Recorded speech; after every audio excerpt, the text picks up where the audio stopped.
Hello and welcome to another episode of Wheel of Horror, the podcast where two best friends spin a wheel once a week. It chooses the horror film and they discuss it as long as the recording doesn't get deleted and they have to re-record the same podcast again. Today we're talking about 1971's A Clockwork Orange, which was directed by Stanley Kubrick. I'm your co-host Alec. I'm Erik. And yeah, so we did have a little bit of a problem. We recorded this a couple weeks ago. Somehow got deleted. Don't know how. Seems like every like 100 episodes we lose one, and that really sucks. Yeah, I feel like enough time has passed where we can kind of do a new version on this. Yeah, so I haven't watched it again, but we did watch it a couple weeks ago. Recorded then, so we'll do our best to try and hit all the highlights from the last recording. Hey, I love this movie. I've seen it a million times, so I feel like even if I hadn't seen it recently, I could still remember a lot. And I said this in the beginning of the last one, and you were like, really? And I was like, this is one of my favorite films, and it's hard to get people that don't know anything about it on board. Like if you see this for the first time, you're showing like your boyfriend or girlfriend or whatever this movie for the first time, and you say, this is one of my favorite movies. They might think of you a little differently, Yeah, I mean, it's a deeply disturbing film. Yeah, it's very disturbing, but it's very good. It's a great film. It's not like Last House on the Left where it's like, oh, this is gritty and messed up and like the shock value is what makes you want to watch it. This is like a masterpiece of film that just covers very serious subject matter. Totally, and it's extremely creative. And I remember, we said this in the last podcast. I'm going to stop saying that too. I do that every time. The set design for this movie is just so creative and it's so good. It's futuristic. It looks like a kind of like a recording studio sometimes. It's so amazing. And I think it was the same, I'm checking right now. Yeah, it's the same year as Willy Wonka and the Chocolate Factory, and it kind of reminds me of that a little bit. I get that, yeah. Yeah, like the colors were kind of similar, but then also just like the grandiose sets and stuff like that, especially the record scene in his bedroom and stuff like that. But yeah, the film, just the briefest overview, is basically about these four groups of young adolescents. It takes place, I think, in 97. It's supposed to be the future. And they're just a group of bad kids. They go around and they murder and steal and rape and do all these terrible things. And eventually the leader gets caught, put in jail, and they say, hey, you can get out of jail immediately if you do this new experimental thing they're doing basically to get prisoners out of jail quicker. He agrees to do it, and in doing so, it's like this horrible experiment that we'll get into, and then he gets re-released into the world with this experiment, and it kind of is this whole morality thing about like, do people have free will? Is, after this experiment, and I don't know, it's a whole philosophical conversation that we're going to get into, but that's kind of the brief overview of the film. What'd you think, Erik? What'd you think? It's an amazing film. I wouldn't say it's one of my favorites, but I think you influenced me to watch this back in high school. That was the first time I watched it. This was the second time I watched it. For 1971, man, it's just unbelievable. Such a good film. Yeah. I mean, you'd think it would come out later, like, because it's so graphic and just, I don't know. I don't know if it would fly today. Yeah. I mean, seriously, it starts off with like a borderline rape scene and then turns into a graphic fight scene. It's just like, yeah, right from the get-go, it's pretty graphic. I was literally going to say, like, not because of those scenes, but the first 30 minutes of this film are so good. Yeah. I mean, it's almost like, and Stanley Kubrick does this a lot, but it's almost like two films within one. Like the first half of the film is just about like Alex and his droogs just being terrible people, going around beating up homeless old men, raping women, fighting gangs, robbing, all this stuff. And then the second half is him rehabilitated after this Ludovico, I think that's what it's called, Ludovico treatment. Yeah. Yeah, and then he gets re-released and basically has to deal with all the consequences of the world where he can't act, basically. Yeah, and like the first 30 minutes are just like nonstop action. He's free, he's going places. When he goes to prison, this movie slows down, it hits the brakes, and it's just like symbolic to Alex. Like Alex was free as a bird, going everywhere. It was fun, it was chaos. And then it slowed him down. Like the movie slowed down, just like Alex. We were trapped in prison with him the whole time. Yeah, and he narrates it the whole time too. And he says like, you're my only friends now, and like your humble narrator. So it does feel like we're going along with him. And either he's crazy and he's just thinking that he has an audience in his mind watching, or it's just the movie, but whatever. Yeah, Malcolm McDowell, man. This has to be one of the best, how do I phrase, like nutty performances I can think of. Yeah. Does that make Mrs. Doubtfire? Robin Williams is one, or like The Genie with Robin Williams, or Jim Carrey movies. I was trying to think like other really crazy, like Mr. Bean. I know I'm just giving the spectrum right now, but like, Yeah. and that's mostly comedy. I'm trying to think of like more like this, like Jack Nicholson in The Shining is probably another one I could think of for like horror. Yeah. What a freaking performance, just in general.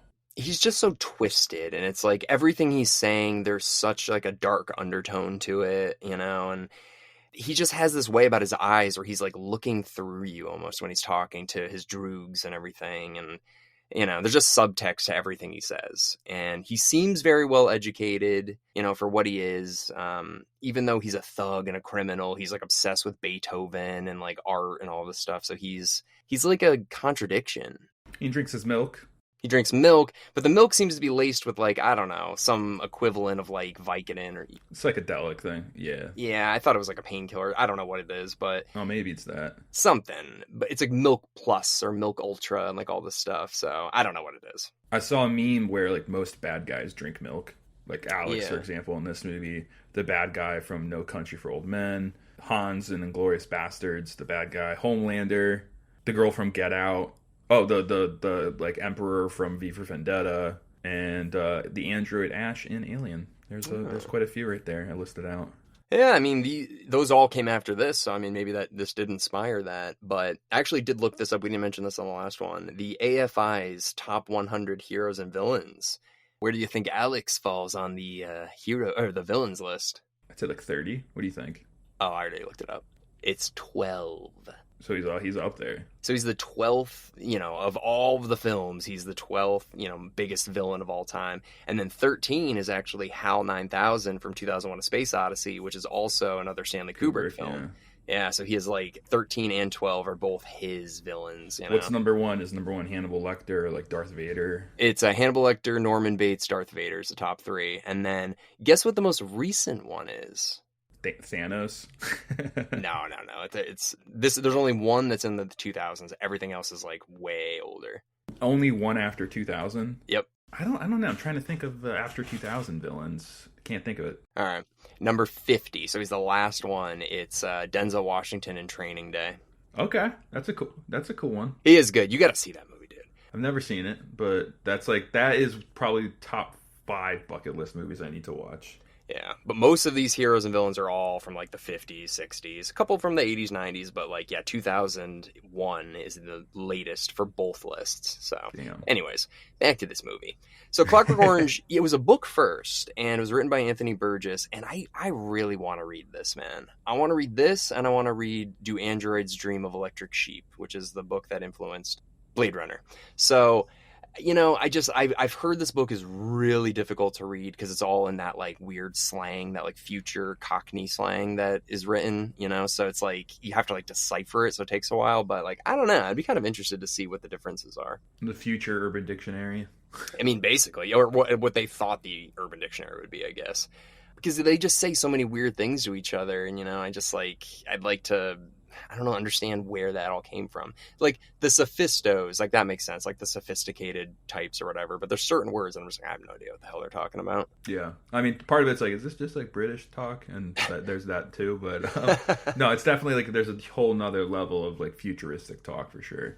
Yeah, there's like summy wummies and like just like weird like tully tag or whatever. I don't know. Like yeah, I know if we saw more recently, I'd be able to pull out some real ones, but. Yeah, so the movie, the first 30 minutes is basically them just on a rampage, beating up rival gangs, getting drunk. But there's one character that comes in. He's like his probation officer, is Alex's like probation officer. And it's a weird connection, or basically like this guy just walks into his house because the parents like know Alex is a piece of shit. So they give him the key, let the probation officer come in because Alex keeps skipping school. And the probation officer stands there and has this like, I don't know. Did you feel like it was kind of like he had like a crush on Alex a little bit? No, I think he hated his guts. You think completely. So? Yeah, that was my take on it. Okay. I kind of felt like it was getting like a little sexual, but yeah, he grabs his dick, and that's why I kind of thought that. But yeah, so he basically just says to him, like, we're really keeping an eye on you, and like, you better not screw around because your name keeps coming up everywhere. So, Alex is like, whatever, like, I'm not really doing anything. You can't prove it. And he keeps screwing over his droogs. His droogs are getting sick of his bullshit because he's like really cocky and an asshole to them. So the droogs plan to trap him or whatever. So they go to this house and they fake, because before all of this, they commit rape at this house. They like sneak in, rape a woman, beat up a guy in front of the husband in front of the woman. And then the next time they go to do this, Alex gets caught because the droogs turn on him, smash a bottle on his face. He gets arrested and goes to jail.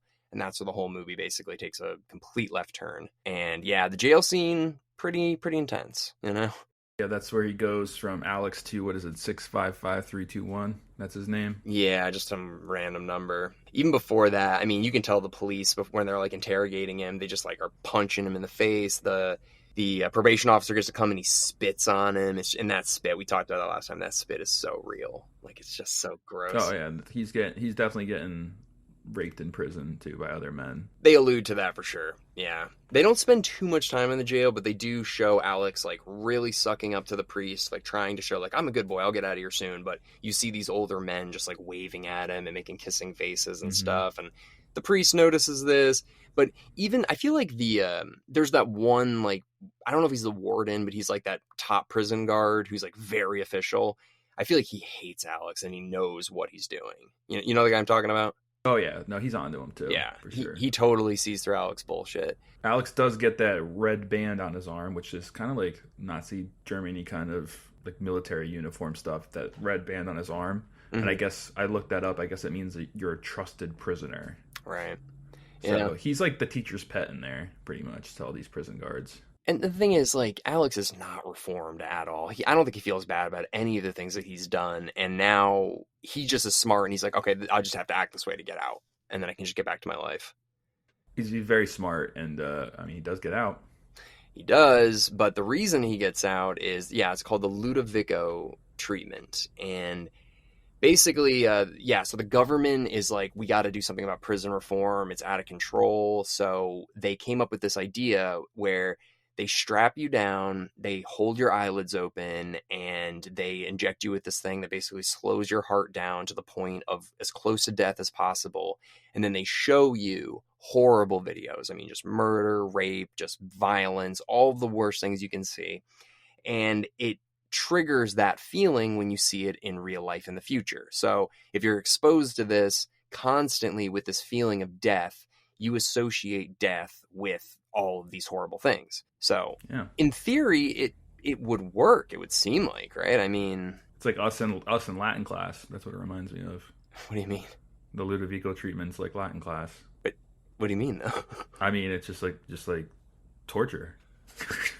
Latin was torture. I'm just trying to make a shitty joke about like me and you in Latin class. Just like kill me, like get me out of here. Yeah, I mean, there was definitely some classes that I felt like this. But do you think that they could? I mean, if they proposed something like this, it would not work. You know why? Because there's going to be people like Alex that are like, I'm just going to do this anyway because if I go to jail, I'll just do the Ludovico treatment. Boom, boom. And it's like, but you don't know. Like, you think your mind is strong enough to withstand something like this, but... And we know Alex, and we're like, if Alex can't do this, then, I don't think anyone can. Well, that's what I mean. So, like, it's totally voluntary. Nobody's being forced to do this. But if, like, you went to jail, and they're like, you got a 30-year sentence, or you can go through this Ludovico treatment, and you'll be out in 2 weeks or whatever. I feel like a lot of people would do it, but, the whole point of this movie is, at the end of it, Alex is like, well, they took away his free will by doing this treatment, and that's why, we feel bad for him, or we're going to help him out or whatever. But, like, he still volunteered for the program. So he volunteered to give away his free will, right? It's a lose-lose. Either you're going to be in prison or you're going to lose your free will. Yeah, but the thing is, like, this whole movie, like, everybody kind of, like, has sympathy for him at the end because they're just like, wow, he was driven to suicide because of this treatment. But it's like, yeah, he kind of knew going in that maybe he didn't. I don't know. I think he thought he was strong enough to just take whatever this is and make it out. That's so cocky, though, because he's the first one. So it's like, I'm the first one going through this, and I think I can beat it. It's like, you have no point of reference for what this is. Yeah, that's exactly what it was. And that's what he thought. He was trusting his brain. And when he got there, and then all of a sudden, what did they play? Yeah, they play Beethoven. And it made him really scared. Yeah, and the thing is, we kind of figured this out in the last episode, was like, they never in the movie say specifically like, oh, he likes Beethoven, let's play Beethoven, and that'll like, trigger these feelings every time he hears it. But there's one scene in the jail where this like governor guy goes into Alex's cell, sees the Beethoven poster, sees the statue of Beethoven's head, and basically just picks it up, I think, and looks at it. He does. And that's it. And that's all it is. And basically from that moment, we're supposed to take, okay, the governor's looked at this. He said, what would be fucked up if we played this music that he likes during this thing? When you're just watching it for the first time, it just feels like, oh, that's a weird coincidence. But now watching it again, you're like, oh, this was a whole orchestrated plan that's never told to the audience. And we kind of have to just fill in from that one little scene, which I really like. I like stuff like that. So yeah, the treatment goes on for like 2 weeks. Alex is, literally Malcolm McDowell's eyes are being held open with this like metal clamp, which is something that I really don't think I could do ever. They're like, listen, we'll give you $50,000, just do this. Like, I don't know if I can. Yeah, your eyes, man. I'd be so scared to like scratch my cornea or whatever. Right. Yeah. Tom Cruise did that in one of the Mission Impossible movies where like they wanted to get a shot of a knife as close to his eye as possible. No.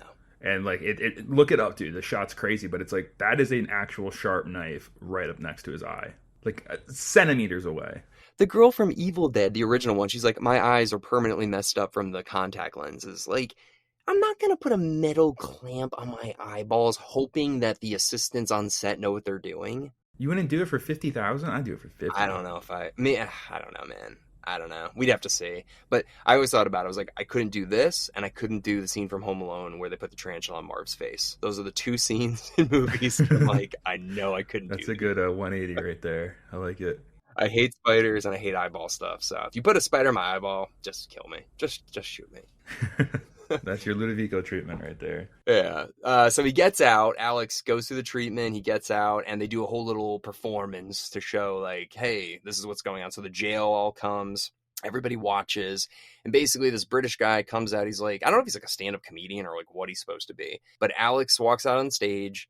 This guy comes out and starts just like, making fun of him and kicking Alex and spitting on him and doing all this stuff, and Alex can't fight back because when he goes to punch, he gets like sick immediately, like the feeling he got when he was watching all the stuff in the Ludovico treatment. So he's licking this guy's boot, all this stuff, and the whole performance is going according to plan. Alex can't fight back. They bring in a naked woman. She stands there. Alex can't touch her. So he's literally like, he can't even have like consensual sex, it seems like. So like, I don't know if that was a bad, like a side effect of this, because like, I totally understand like the raping part of it, like obviously, but he's not allowed to have like a normal relationship ever again. Like that seems kind of messed up. His brain's completely rewired at this point. Yeah. So it's like, you can't physically touch people and you can't fight back. So it's like, it's weird because I feel like your brain, there's the fight flight thing, like if you're actively trying to do something, then yeah, maybe it should affect that part of your brain. But like if you're defending yourself, like if he's just walking down the street and all of a sudden this guy comes out and starts punching him, he should be able to defend himself, and that's totally removed. He can't do any of that. So like, okay, you do start to have a little bit of sympathy for that, but you're like, he chose this. But anyways, so he's released out into the wild. He goes home. His parents have like turned their backs on him. They have a new guy living there, Joe. That guy hates Alex. He's just like, you brought all this shit on your family. We don't love, they don't need you in here and whatever. Alex finds out his snake is dead. I don't know why they threw that in there, but the snake's dead. His parents don't want him there anymore. And he just goes off into like the streets of London or wherever they are. How long was he in prison for? A couple years. Yeah, I got the sense that it's definitely longer than 6 months. Yeah, it was. He definitely has been like, I've been in here for years or whatever. He did say years, but I don't think it was more than like 2 or 3. Okay. And then, yeah, the treatment takes 2 weeks, I think. So, less than 4 years he's been gone. Comes back, parents have totally moved on, and, his name was in the papers. Like, everybody knows who he is. So, like, yeah, you've definitely brought shame to your family. Yeah, you're not going back to your normal life. Right. So regardless, might be better to like move somewhere and try to start over and get a new name and stuff, but he doesn't do that. He leaves his house, really upset. He's got his belongings with him. He bumps into the homeless guy from the beginning that him and his droogs beat up, and he's got a whole crew of homeless guys, and they just go to town on him. They're just kicking him, beating him, which again, it's a little weird that the homeless guy who was drunk when it happened remembered Alex 3 years later. And I think Alex is wearing a mask, but whatever. He at least had an eyelash in, but also that guy's voice is like, I think that's directly out of the Pirates of the Caribbean ride. Like, hey, you lovely puppet. Like, it sounded exactly like the ride in Disney World. There's no more loving anymore in this armed world. Yeah, he was a character for sure. So they beat the shit out of Alex, the whole like homeless crew, and then the police come and they're like, "Hey, break it up." And the police who are the police, Eric? The Droogs. They're his former Droogs, which also is crazy that they went from like, being in the paper for murder and rape to then being police officers, which... That's how it goes, man. Most of the kids in high school that were like bad rebels, they're cops. I just feel like you can be a bad rebel, but not if you're like in the paper for like home invasion and like murder, Yeah. Anyways, so I guess maybe they blamed it all on Alex, but still, you're police officers, but whatever. So they're police officers, and they decide, hey, we're going to get revenge on Alex again, even though they already got revenge on him by smashing glass on his face and having him get arrested. But they're like, let's do it again. Putting him through the Ludovico treatment. Yeah. They don't even know about, so... Well, they do. I mean, I think it's in the papers. But, so these guys hate Alex because they're willing to do this after they've already basically gotten their revenge. So they drag Alex out into the middle of the woods, and they hold his head into like a horse trough of water. I mean, realistically, what do you think that was? Like 3 minutes, maybe? The whole scene, yeah. I don't think he was underwater for 3 minutes. Maybe like 2?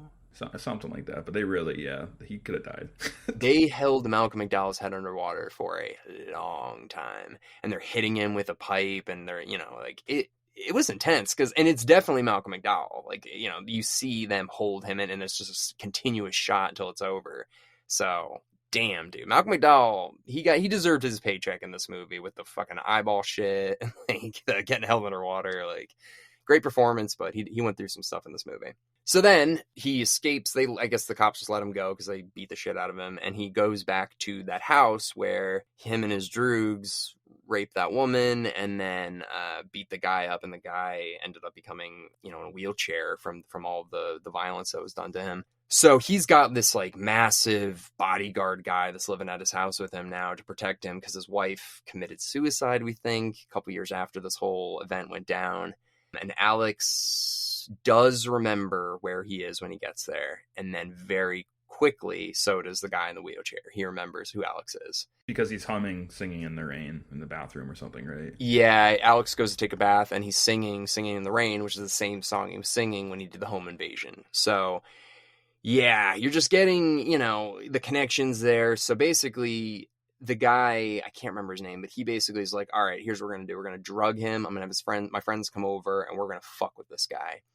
And they have this whole scene where Alex, like, he's eating spaghetti by himself at the dinner table, and then the guy in the wheelchair and his bodyguard come downstairs. And it's like one of my favorite scenes because it's so tense, but it's, like, funny as hell to me. I don't know why. Yeah, because imagine being Alex for that. Like, that's so weird what the guy's doing. Like, and the thing is, like, Alex, like, knows something's up, so he's, like, taking the wine, and so before even the wine thing, my favorite thing is when the guy's just staring at him with these, like, dead eyes, and Alex is, like, eating the spaghetti, like, all right, sir, this is good spaghetti, sir. And then he looks over at him, and he's just like, try the wine. When he says that, and he looks right at him, that line gets me every time, dude. And he's just like, oh, is this ragu? What kind of sauce is this? Like, it looks horrible. I know. So then he gives him a glass of wine, and Alex is really taking his time, like looking at it, like, oh, good color, like clearly looking to see if there's poison in it or whatever. And he drinks it, and clearly it is poisoned. So then the wheelchair guy's friends come over, and they they put Alex upstairs, and they blast Beethoven, and then Alex just goes insane and jumps out the window. Tries to kill himself. Also, that shot with the camera, you're just going to say? Yeah, that shot where the camera hits the ground. That, to me, is probably, I would imagine, what death is like if you fall, like, and die, It's one of the best, like, POV shots I can think of. Yeah, it feels so real, dude. It's just, like, it falls, and then the second it hits, it, like, blacks out, then flashes for one quick second, and then is gone. And I'm like, oof, God, that feels really real. And then basically at the end of the movie, we get into the hospital. Alex survives the fall, which we talked about in the last episode, which I think is kind of bullshit. How does he get to the hospital? I kind of think that's a plot hole because this guy in the wheelchair would not call the police. Why would he care if this, like, nobody knows he's there? Why would he care if the guy killed himself? It wasn't his fault, you know, like, I don't know. I think that's bullshit that that guy in the wheelchair, after all of this. Probably the only, like, plot hole that I can think of. Maybe it's in the book. Maybe they give a good reason, because all I can think is, like, dude, this is what you wanted. You wanted Alex to basically kill himself or go crazy or whatever. No one knows he's there. This house is, like, not right on a main street. That's probably what it was. He just called the cops and said, "Oh, I let this guy in. He just jumped out my window. I don't know. He must have had a bad just kill him thing." Well, no, you don't need to. He probably thinks he's going to die anyway of internal bleeding. But what if Alex remembers and then says, these guys drugged me, they locked me up, and they blasted this music? Like, that's what this guy is risking by helping his prisoner, basically. I don't know. Yeah, we don't have to dive too far into that. Yeah. But yeah, definitely a plot hole that it would be nice to know, like, how he got to the hospital. Yeah, I want to know. Because he wakes up in the hospital with, like, a broken arm, broken head, everything's shattered. You know, and his parents come in and they're like, "We're sorry, son." And he's like, "You're not welcome here, Mom." Which is like, damn, like that is pure hatred at that point. If the parents are trying to come and reconcile and he's like, "You're not welcome. Like, get out of here." Ugh. So there's not a lot of love in this movie. It's just a lot of, like, people that are just like, "Get away from me." Yeah. Any favorite parts? I just love the music. I think the music playing, the Beethoven specifically, it just really works with this movie. You should, if you have time, start the podcast with the organ noises. Love the organ too. Yeah, the original music for this movie is great too, but also the Beethoven. Dun dun dun. Yeah, dun. It's so good. Yeah, but I don't know if I have a favorite. I've been Alex for Halloween like twice, so It's an easy costume, especially if you have, like, extra eyelash things. Yeah, so it's a good costume. But no, I don't know if I have, like, a favorite part. I just love the movie overall. I'm totally engaged the whole time I'm watching it, paying attention to every little detail. So, what about you? I mean, the set design is definitely my favorite thing in this movie. But I like the scene when he's, like, walking around the town and, like, the Ode to Joy's playing, and he's, like, hitting on the girls before, like, he brings them back. Like, I just love that scene of him just, like, walking around, like, what trouble am I gonna get into today? And goes to the record, and you see, like, the 2001: A Space Odyssey record front and center. Yeah, I just think that scene's just, like, so well shot and well done, and the music's really cool. Yeah, he looks like Willy Wonka in that scene. You know, like that, like, velvet coat that he wears. And then really quick, just the ending. You know, the way that it ends basically is Alex is in the hospital. He's having the government kind of come in and doing more tests on him to see what his brain is like. And then the governor, or whoever it is, like the head guy, comes in and he's basically like, "Hey, like, do you want to work for us? And, like, you don't say, like, you're a victim anymore, and, like, you know, we'll give you a great job and blah blah blah." And he's like, "Okay, sir, like, that sounds good to me." And he gives this, like, fake smile, and they take a picture together and stuff like that, because they're going to use him for political gain off the Ludovico treatment. And he realizes, I'm going to get hooked up from this, and, like, I can maybe work from the inside and be like, so yeah. So Alex kind of gets, like, rewarded for this as a political move. And it ends with him having this vision of him, like, having sex with this woman, like a marriage almost, and him saying, like, "I was cured all right." And it's just like, oof. Yeah, crazy. It's a ride. This movie's a ride. Like, the first 30 minutes are nuts. Then you hit prison. It's like, hit the brakes. And then he gets out, and it's like, what is unfolding?